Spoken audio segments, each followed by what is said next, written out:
सांगलीकर, आपण हरिपूरच्या श्री संगमेश्वर मंदिराला अनेक वेळेला भेट दिली असेल, पण त्याच्या जवळच असणाऱ्या या श्री विष्णू मंदिराबद्दल आपल्याला काही माहिती आहे का? आज या मंदिराबद्दल जाणून घेऊया.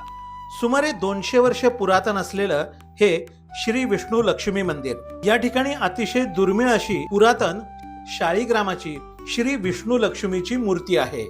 मूर्तीचं वैशिष्ट्य म्हणजे श्री विष्णूंच्या मांडीवरती श्री लक्ष्मी बसलेले आहेत आणि दोघेही कासवावर विराजमान आहेत अशी मूर्ती आहे. यामध्ये असलेली ही मूर्ती 100 फूट खोल पेवामध्ये सापडली.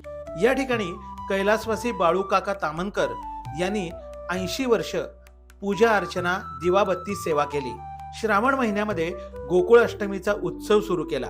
या निमित्तानं 7 दिवस कीर्तन, जन्मपाळणा, पारण्याला याग, महाप्रसाद, काल्याचं कीर्तन, गोपाळकाला आणि लहान मुलांचा कृष्ण अवतार असा भरगच्च कार्यक्रम असतो. हरिपूरकर मंडळी यामध्ये उत्साहानं सहभागी होतात.